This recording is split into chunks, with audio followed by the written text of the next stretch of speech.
Hello again, and thank you for tuning in. I'm your host, Philly Dips, and today we're back here, sitting in my bedroom in the land north of Florida that still has snow on the ground on the 21st of March. So, without further ado, let's dive right back into this grind of Tales on the Table because we missed last week, so we got all sorts of fun things to talk about. Now, today's focus is going to be a little more advice for any fledgling DMs who need some more help with playing their campaign and getting their stuff together for their earlier on sessions, but also for older DMs who maybe have not tried this particular style of gaming before. And you already know what it is because you read the title, but it's war campaigns. Now, I have this paper here with my notes for this episode so that I can stay on task and not digress too much.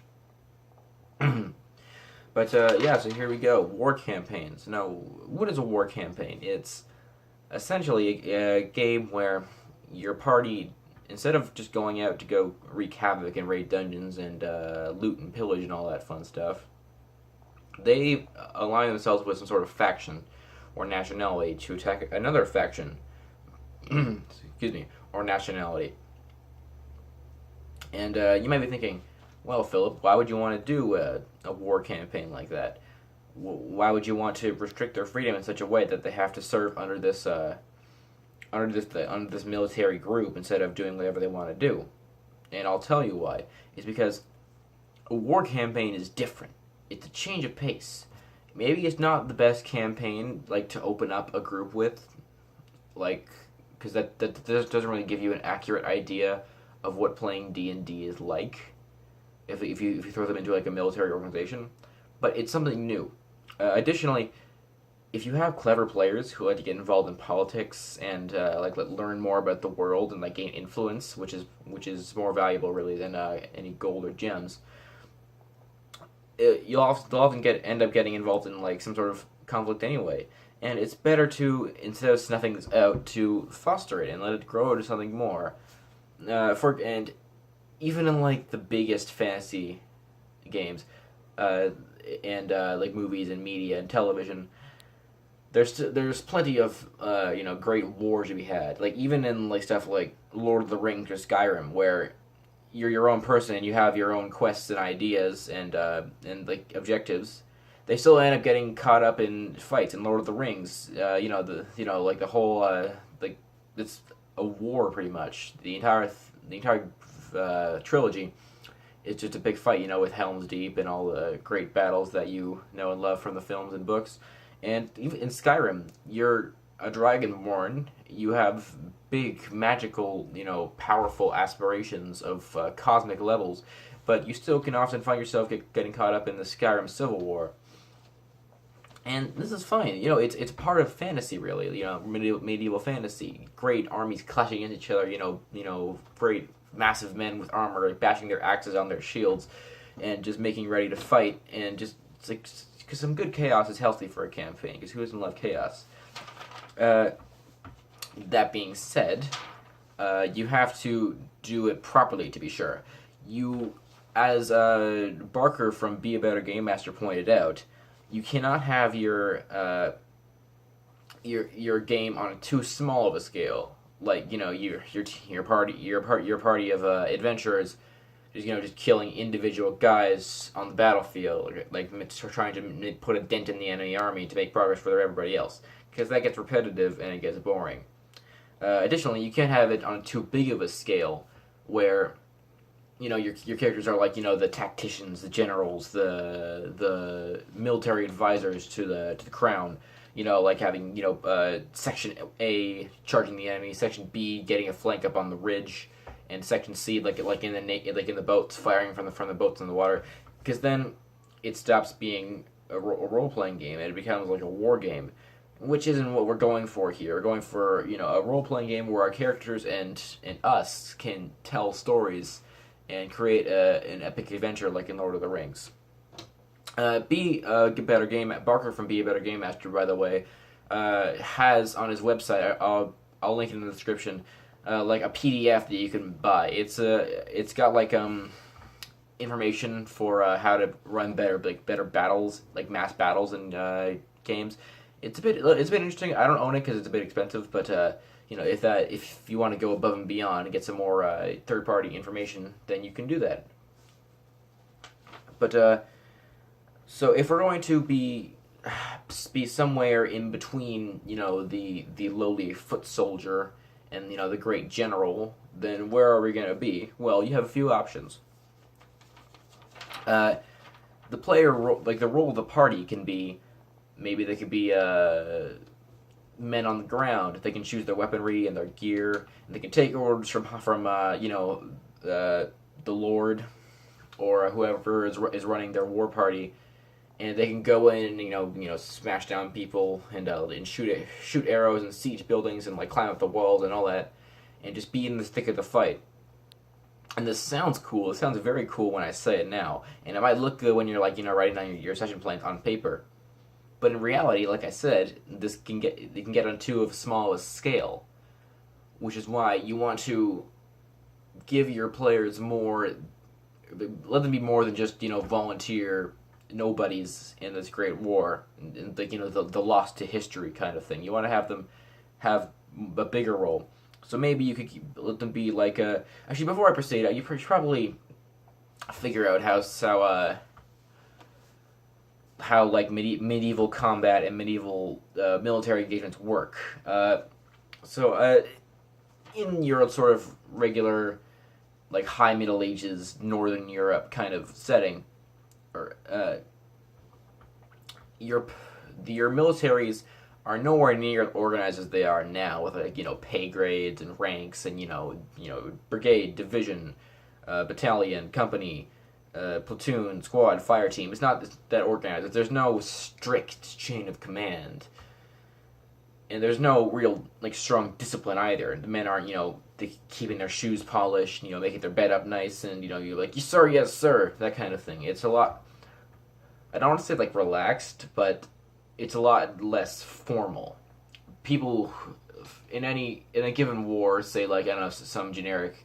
I'll make a reference to our medieval history in the real world, because that's probably what a lot of you can relate to, and that's what a lot of D&D is like. So in your standard sort of English-French war, you might have in a battle you might have 5 English war parties, and they all have 300 or 400 men, or maybe some battles have 1,000, 2,000, or 10,000, and they'll all be led by a commander, usually somebody important, the Duke of Leicester, or the Marquis of Champagne, or something like that. And they'll be big, important, rich people who might not have any frontline combat experience, but they're trusted enough by the crown to lead a party into battle. So maybe you could have your party, switching back to D&D, do that. You can give them each their own battalion, or group of men. Not battalion. They aren't that organized. But their own war party of X hundred men, X thousand men, and let them charge in. But again, we get too tactical. It gets too much like a war game. It's not what we're after here. So what I did for my latest campaign, for my last campaign that I DM'd, which is now finished, the Chronicles of the Queen's Gambit, it was sort of it had a war kind of plot tied into it, of fighting a war between the humans and the dwarves. And I had the party, instead of being conformed to a battalion or a regiment or a war party, they were sort of the special forces. They were kind of mercenaries that the king or a duke or a commander or a general might call upon at some point and say, hey, we need you guys to do a contract for us. You go with instead of being in the thick of battle, you need to go in, find the ship that they're firing at them with arrows from, get on board, take out the captain, and either scuttle or capture the ship, or do whatever you need to do. Just get rid of the ship. And you have to give them specific tasks that they can do. Grab that catapult, bring it over to us, don't let anybody destroy it on the way.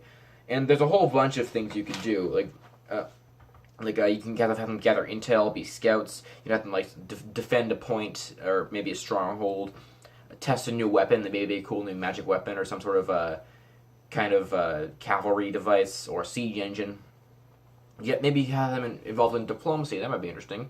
Negotiate an armistice or a hostage exchange.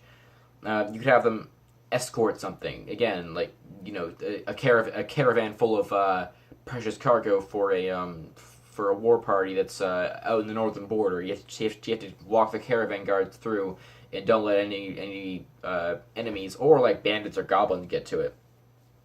Or maybe like a stealth mission. You have to infiltrate this enemy position, and just sneak around with cloak and dagger, and maybe retrieve something or just figure something out or get someone killed. There's a whole lot of things you can do that don't just involve running in and charging into battle with your sword in one hand and your shield in the other and just bah.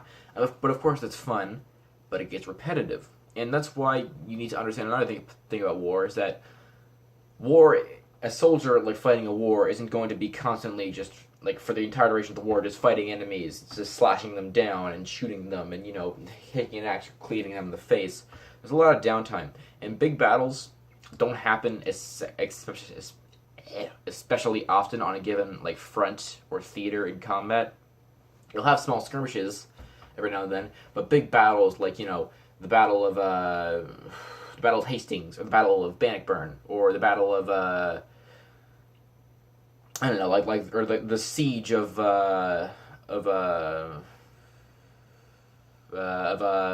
Constantinople and the other various fightings.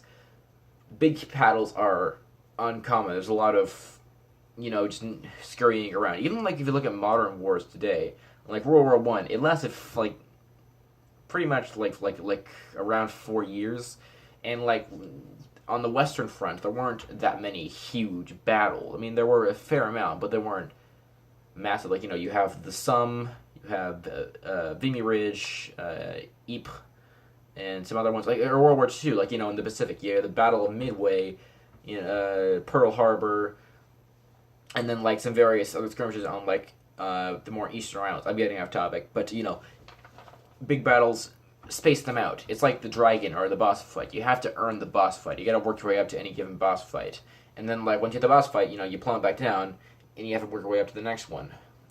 So engaging in a battle or a siege should not be an everyday thing. It should be something that you guys have to prepare for, and do side missions to get supplies or stuff for. But if you're going to have your characters in some sort of command, you got to think about the background. And if you're going to have this campaign be primarily a war campaign, make sure your players know, obviously, but also consider their backgrounds. If you're going to be someone important in the war that like the officers will actually have like correspondence with, then you need to probably be rich or have a rich parents. You don't have to, but it's probably going to be, if you're aiming for realism, then you're probably going to have some sort of significance to your life. So just inform your players, hey, we're doing a war campaign, you guys are going to be semi-important, so therefore you guys probably come up with some, you can't just be, orphans who wandered the hills for their childhood life like every other freaking character that I DM. But yeah, you have to make sure that they know that being special forces, like I said, or being some sort of noble is a prestigious title that comes with prestige. You can't be a criminal and also be a great captain of an army. And last thing that I'm gonna cover, you gotta think about your setting, because warfare, even today, but also in the medieval era, it was different anywhere you went. Like your standard like kind of Anglo-French or Anglo-Scottish or like Anglo-Spanish or Franco-Spanish war in Europe is going to be a lot different from like fighting happening in, I don't know, or like the Ottoman Seljuk versus like East Roman Empire, or like Prussia and Rus fighting, or like even like East Asia, Mongolian invasion of China or Japan. They're all fought very differently. There's all different customs. You aren't going to find a knight in shining armor riding on the horse and being praised and showered with riches by the emperor in like on like in like the North Japanese coast. Likewise, you are going to find like skilled, respected mercenaries, samurai walking through the streets of medieval France. You have to tailor it to your party and your setting. Even if it's something as as obvious as if you're in a landlocked country, there's going to be no navy, there's going to be no ships. It's going to be purely, just on the ground fighting, no naval force to speak of. You can also be Nordic, maybe your Vikings. You'll have hand axes and you're chop up the English cabbage, or just all of this. Your setting is important to how your campaign is going to be, because maybe the war will go differently if you're fighting if you were fighting into a northern setting with men in shining armor versus Christian or religious evangelists, inquisitors going to go crush the spread of another religion in the south. I have a book here. I might have showed this already, but it's an encyclopedia of all the kings and queens ever to rule England. And here is a perfect example of sort of what I'm trying to say here. And one of the wars in medieval history that interests me the most, the Scottish War of Independence, in Edward the First and Edward the Second, and his dynasty, and the eventual Scottish victory. And that's a fantastic sort of basis to base your war off of, if you need some idea. Maybe it's a war for independence, and this oppressed country needs to rise up against this great empire. And this happens all the time in history, from Judah under Roman occupation to Scotland, or in the American Revolution. That's you got to give them a fighting ethic, because your players aren't going to want to fight a war that they don't want to fight. That obviously that's just stupid. But yeah, so here, he charges in with 50,000 men, or 20,000 men, and then the Scots only have 5,000, but they fight them off anyway. And, that's the sort of epic tide-turning thing that your campaign should have. And your players should preferably be the ones to turn the tide and be the heroes, because heroes are easy to be lost in the masses of a great army. Your characters have to stand out and be different, while maintaining their balance of up-close combat and managing tactics. And I've been talking for a long time. This is actually getting kind of long a video. But in summary, make sure that the game is interesting. And I'll link the Be a Better Game Master's video on this, because it's also very helpful if you want to plan a mass battle. But other than that, have fun planning your war of mass destruction. And I'll see you around on Saturday with a new review of I don't know, it's a secret. But I've already picked it.